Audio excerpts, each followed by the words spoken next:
Aduh, duitnya taruh di mana tadi ya? Kayaknya nyelip deh nih. Kok nggak ada sih? Taruh 10.000. 100.000-nya mana ya? Ada. Lah. Orang kan udah syuting, masih gerasa gerusu. Ustadz. Ada apa sih? Cari apa?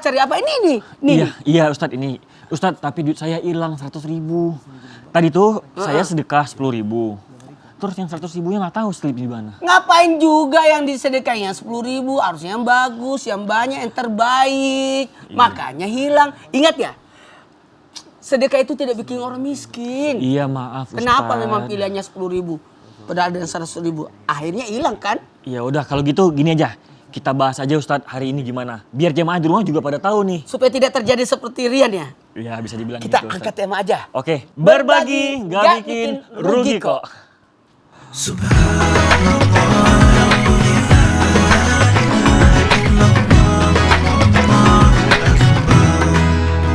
Assalamualaikum warahmatullahi wabarakatuh. Waalaikumsalam warahmatullahi wabarakatuh. Jemaah. Yeay. Oh jemaah. Yeay. Alhamdulillahirabbil alamin wassalatu wassalamu ala asyrofil anbiya'i mursalin wa ala alihi washabihi ajmain amma ba'du. Allahumma shalli ala sayyidina Muhammad wa ala alihi sayyidina Muhammad. Oke baiklah. Tapi jemaah di rumah, rezeki itu sebenarnya sudah ada yang atur ya. Yang atur adalah Allah kepada hamba-hambanya. Dan kadang roda kehidupan juga berputar. Kadang kita berada di atas, kadang kita di bawah. Tapi kita nggak tahu nih jemaah kita kapan nih merasakan kenikmatan atau merasakan kesusahan. Tapi dalam Islam kita mewajibkan untuk saling membantu. Makanya kita langsung aja bahas dalam tema berbagi nggak bikin rugi kok. Tapi sebelum kita mulai pembahasan, kita lihat dulu video tayangan berikut ini. Viral, prank bos beri surat PHK ke karyawannya. Waduh. Ya Allah, PR banget pranknya. Silakan. Oleh sebab itu dengan ini kami memberikan dari kerjaan sebagai pengambaran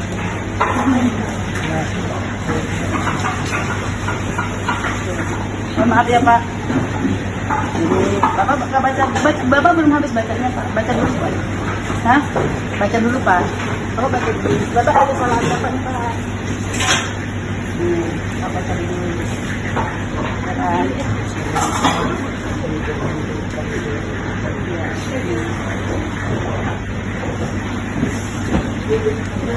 Selamat ya Pak. Ada rezekinya Bapak.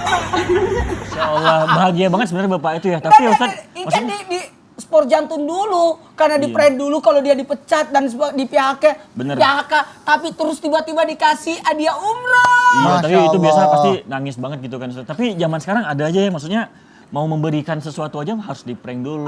Di zaman sekarang pasti seringnya seperti itu kan. Harusnya ada adab-adabnya. Ada ya. adab-adabnya. Yang Nah, biasa ngeprank. makanya nih saya mau bertanya nih kepada Ustadz Syam. Iya. Ketika kita berbagi kepada orang lain, kadang kita nggak perhatiin nih adab-adab ketika berbagi. Lalu apa saja adab ketika bersedekah yang sesuai dengan sunnah Rasulullah? Silakan Ustadz Syam. Bismillahirrahmanirrahim. Tabi'ah Bismillah Tafadhol, Ustaz. Maulana Tekurian serta guru-guru kami yang dimuliakan Allah Subhanahu wa taala. Jamaah Islam itu indah yang insya Allah diberikan keluasan rezeki, diberikan kebahagiaan ketika berbagi terhadap orang lain. Karena kalau kita lihat Fiti tadi, bukan yang diberikan yang menangis bahagia saja, tapi yang memberi juga ikut terharu. Kenapa? Karena ternyata kebahagiaan itu datang ketika kita berbagi kebahagiaan terhadap orang lain. Subhanallah.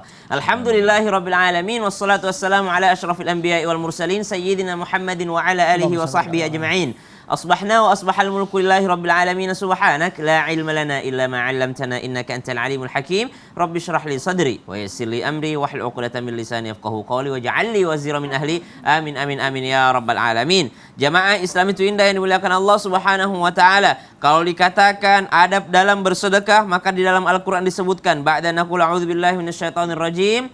قول معروف ومغفرة خير من صدقة يتبعها أذى والله غني حليم. Dalam surah Al-Baqarah disebutkan qaulun ma'ruf, perkataan yang mengangkat derajat orang lain, harkat martabat harga diri orang lain, dan ampunan, pemaafan itu lebih baik daripada sedekah yang diikut sertakan dengan 1. Menyebut-nyebut pemberian, 2. Menyakiti perasaan si penerima. Dan juga ketika itu juga ada timbul rasa riya. Jadi kalau kita mengatakan adab yang disebutkan dalam Al-Quran, jangan menyebut-nyebut pemberiannya, jangan merendahkan orang yang diberikan, jangan sampai menyakiti perasaan orang yang diberi. Itu adab dalam Al-Quran. Namun ternyata sosok Imam Al-Ghazali pernah juga menjelaskan beberapa adab dalam bersedekah. Adab yang pertama menurut Imam Al-Ghazali adalah memberi sebelum diminta. Jadi subhanallah, adab bersedekah itu adalah memberi sebelum diminta. Jadi jangan nunggu orang minta tolong, jangan nunggu orang minta-minta baru mau memberikan. Kalau perlu berikan kepada orang yang tidak minta-minta malah. Kenapa? Karena ternyata sahabat Nabi SAW yahsabuhumul jahil aghniya aminat ta'affuf. Para sahabat itu nggak kelihatan berkebutuhan, tapi ternyata memang mereka sangat berkebutuhan. Subhanallah. Jadi memberi sebelum diminta. Yang kedua, kata Imam Al-Ghazali, adab bersedekah adalah merahasiakan daripada orang lain. Jadi subhanallah, kalau kita lihat sekarang bersedekah mungkin divideokan atau diperlihatkan kepada orang lain, maka perlu untuk menjaga harga diri orang yang diberikan. Jangan sampai orang lain melihat bahwa dia adalah orang miskin, orang fakir, orang susah. Jangan. Jadi merahasiakan daripada orang lain bahwa dia telah dibantu. Kalaupun perlu untuk mendokumentasikan, untuk foto atau video, minta izin dulu kepada si penerima sedekah tadi. Jadi kata Imam Al-Ghazali, merahasiakan sedekah kepada orang lain itu juga salah satu daripada adabnya. Yang ketiga, menghindari penolakan. Jadi kalau ada orang yang meminta bantuan, menghindari penolakan. Kalaupun harus menolak, yang keempat kata Imam Al-Ghazali, kalaupun harus menolak, tolaklah dengan suara lirih dan tidak merendahkan orang. Apa sih kamu minta-minta terus? Apa sih, makanya kerja dong. Subhanallah. Itu kan merendahkan orang. Udah nggak kasih, udah nggak bantuin, udah nggak sedekah, malah menjatuhkan derajat orang lain atau mencela orang lain. Maka kata Imam Al-Ghazali, kalaupun mesti untuk menolak, tolaklah dengan suara yang lirih.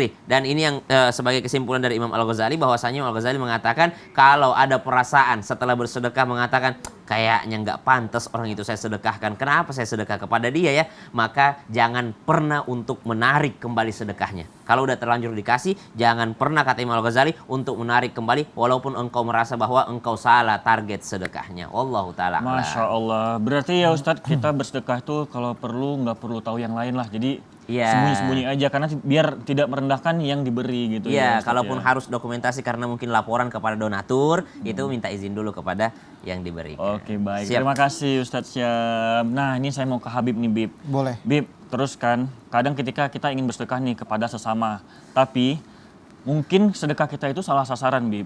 Kita memberikan kepada orang yang tidak membutuhkan, dan mungkin pada saat kita tahu mereka tidak membutuhkan, kita jadi tidak ikhlas, Bib. Itu gimana hukumnya, Bib? Silakan. Ya akhir, Afwan Tengkurian, Ustadz Maulana, Ustadz Syamsuddin Nur. Bismillahirrahmanirrahim. Assalamualaikum warahmatullahi wabarakatuh. Waalaikumsalam warahmatullahi wabarakatuh. Alhamdulillah, alhamdulillahi rabbil alamin. Wabihi nasta'in ala umuri dunya wad din. Wassalatu wassalamu ala sayyidina Muhammadin wa ala alihi wa sahbihi ajma'in, amma ba'du. Segala puji bagi Allah Subhanahu wa taala yang alhamdulillah pada pagi hari ini penonton di rumah udah siap menyaksikan Islam itu indah. Insya Allah mendapatkan ilmu yang bermanfaat dari guru-guru kita. Amin, ya Allah. Bisa diamalkan untuk dirinya, suaminya, istrinya, anak-anaknya. Insya Allah ya Allah penuh dengan keberkahan. Amin. Dan keridhoannya Allah Subhanahu wa taala. Amin amin ya Allah ya Rabbal alamin. Sedekah adalah bentuk terindah dalam kehidupan kita. Sedekah bisa menyelamatkan kita dalam kuburan. Sedekah mencegah bala, wabah dan musibah. Sedekah bisa memanjangkan umur. Tetapi dalam sebuah riwayat, ada dalam sebuah cerita bahwasanya ada seorang sahabat yang dimana mereka bersedekah. Ternyata sedekahnya salah sasaran. Dia sedekah sama siapa? Ternyata dia sedekah sama pencuri. Waktu malam-malam dia keluar, dikasih sedekahnya, ya kan? Tiba-tiba ini orang pencuri. Dia pulang ke rumahnya, akhirnya paginya terdengar berita seorang pencuri diberikan sedekah. Ya Allah, saya salah sasaran. Karena saya mau ngasih orang fakir ataupun miskin. Akhirnya malam lagi, sebagaimana tadi disampaikan oleh Ustadz Syam, bahwasanya sebaik-baiknya sedekah adalah tidak diketahui oleh orang. Dia malam-malam keluar lagi, dia cari orang, akhirnya dia temu seorang perempuan yang lagi jalan, dia main kasih aja, oh ini orang miskin nih, orang fakir.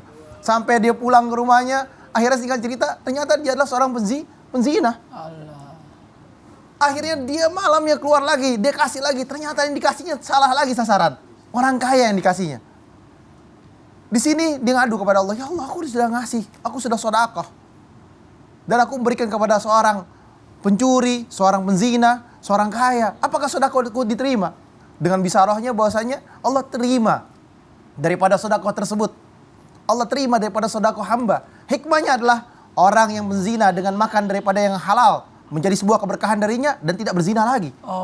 Seorang pencuri daripada dia makan dari yang halal, dia tidak mencuri lagi karena sebuah teguran yang besar. Dan seorang yang kaya juga dengan mendapatkan daripada keberkahan tersebut, akhirnya jadi dermawan, jadi sahwatul agniya, orang kaya dermawan. Dan hikmah daripada bencana-bencana yang lain, ketika mau ngasih bencana di satu tempat, ada yang begal di tengah jalan, diambil atau dirampas, maka yang pertama adalah orang tersebut mendapatkan apa yang Allah kehendaki dengan keridhaan orang tersebut. Saya ridha dengan harta saya kasih ikhlas. Yang makan siapapun dengan kehendak Allah, ini takdir. Ini adalah bentuk takdirnya Allah Subhanahu wa taala. Dia rampas dia jalanan atau diambil di jalanan atau dia dicegat di jalanan, sembakonya atau apapun diambil sama warga-warga yang lain, tapi warga tersebut tidak terkena dampak musibah tersebut, maka pahalanya pun sama mengalir. Siapa orang yang ikhlas karena Allah Subhanahu wa taala, Allah memperhitungkan daripada setiap apapun yang hamba kerjakan. Jadi jangan usah khawatir. Apapun yang kita keluarkan ikhlas karena Allah Subhanahu wa taala. Bismillah, insyaallah Allah kasih pahala tersebut. Masya Allah. Berarti intinya Bib, kita harus ikhlas mau bersedekah kepada siapapun, mau orang kaya, orang miskin, pezina, maling, ikhlas. Ikhlas karena Allah Subhanahu wa taala. Ada satu majlis dimanapun tempat, Anda kasih sedekah untuk makanan situ. Ada orang kaya, orang miskin, kita nggak tahu siapa mereka. Pahala yang besar Allah kasih bagi mereka. Masya Allah. Ini masukan banget nih. Jadi kita apapun itu ya jemaah di rumah, kita harus ikhlas mau kasih ke siapapun itu. Karena Allah Subhanahu wa taala. Karena Allah Subhanahu wa taala. Terima kasih Habib. Nah, ini saya mau bertanya ke Ustadz Maulana nih. Ya. Bagaimana hukumnya Ustadz Ya. jika orang penyelenggara sedekah nih, Ya, pelaksananya mengambil persen, ya contohnya mungkin untuk operasional, ongkos bensin atau uang makan, itu bagaimana sih Ustadz hukumnya? Bagaimana? Iya. Bismillahirrahmanirrahim. Allahumma shalli ala sayyidina Muhammad wa ala sayyidina Muhammad. Jamaah! Yeay. Oh, jamaah! Yeay. Alhamdulillah. Alhamdulillahirabbil alamin. Allahumma shalli ala sayyidina Muhammad wa ala sayyidina Muhammad. Satu bentuk pujian dan rasa syukur kita, Masya Allah, tabarakallah. Islam itu rahmatan lil alamin. Islam itu bagaimana meratakan nikmat Allah. Makanya ada namanya zakat. Zakat, ingat juga ada namanya sedekah. Jangan lupa, ada namanya hibah. Jangan lupa, ada namanya warisan, ada wasiat, ada wakaf dan sebagainya. Bahkan ada infak, kelebihan daripada zakat ataupun sedekah itu sendiri. Pada dasarnya kalau kita berbicara masalah zakat, berarti ada golongan-golongan yang penerima zakat yang disebutkan dalam surat Taubah. Ada 8 golongan. Fakir, miskin, amil, fisabilillah, orang tergantung utang, mu'alaf, bahkan budak, bahkan orang yang dalam perjalanan. Artinya dari 8 golongan ini berarti kalau yang ditanya oleh Mas Rian tadi, apakah penyelenggara zakat itu dapat bagian? Jawabannya dapat. Karena dia bagian daripada amil. Tapi kalau kita mau telaah, amil yang dimaksud ini yang ditunjuk oleh pemerintah yang sah sebenarnya. Ada SK-nya sebenarnya ya. Makanya tidak semudah itu kita langsung menerima jadi panitia zakat. Tidak bisa. Harus dilantik. Harus dilantik. Diketahui oleh pemerintah setempat. Sehingga tidak ada namanya pungli. Tidak ada namanya penyalahgunaan daripada zakat itu sendiri. Tapi sebenarnya kalau berbicara masalah zakat itu sendiri, sebaiknya kan diantarkan. Tapi alangkah baiknya kalau dikumpulkan supaya meratakan nikmat. Kalau orang miskin, orang kaya bawa zakat ke satu orang miskin, ini orang miskin juga, semua justru ini kebanyakan. Sementara mungkin ada saja orang miskin yang tidak memperlihatkan kemiskinannya, tidak mau menjual derita, kelihatan tidak mau kelihatan miskin kan? Dari sinilah kita bisa belajar, ada namanya data. Makanya kalau berbicara tentang amil zakat itu sangat penting. Dan kalau bertanya apakah bisa dikeluari dari biayanya? Jawabannya bisa, karena memang ada jatahnya. Karena memang ada bahagiannya. Kenapa? Ada fakir, ada miskin. Fakir itu yang tidak ada kerjaannya, tidak ada pendapatannya. Miskin itu ada tapi tidak mencukupi. Amil ada penyelenggaranya. Fisabilillah orang yang mengurus agama Allah, guru ngaji dan sebagainya. Kemudian orang yang tergantung utang. Kemudian orang yang musafir kehabisan bahan pokoknya. Kemudian budak. Budak itu yang tergantung tergada dirinya. Kemudian ada orang mu'alaf yang baru masuk Islam. Jadi bagian-bagian ini luar biasa. Memang sudah diberikan bagian supaya tidak ada namanya korupsi, nepotisme. Tidak ada. Betul-betul Islam itu mengatur. Bahkan kalau mau zakat itu, ingat ya, beda zakat, beda sedekah. Kalau zakat itu ada bagian-bagiannya, kalau sedekah memang bebas, siapapun yang bisa dikasih. Terima kasih Ustadz. Ustadz, tapi ini Masya Allah, cantik banget Ustadz. Saya pingin adopsi. Bukan cantik apa, hewan. Hampir aku telepon Iya Allah, Ricis. hewan Ustadz. Oh, hewan. Anak yang lagi perang di sana ya, yang di Ukraina, yang cantik-cantik gitu. Bukan. Ini hewan.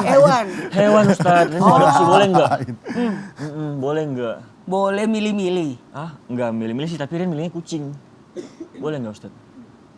Buat semua jamaah dimanapun berada, kalau bersedekah jangan milih-milih. Pokoknya siapapun. Memang Ustadz jangan marah-marah dong. aku nggak marah. Aku hanya memperlihatkan kalau bersedekah itu tidak harus memilih-milih. Soalnya pilihannya ada kucing, ada anjing. Jadi Ren pilihnya kucing gitu. Bagaimana jamaah? Kita lanjut aja setelah yang satu ini. Iya. Jamaah, Jamaah. Alhamdulillah. Kalau aku Kucing kucing, lebih mohon maaf. Aku kucing lebih absen.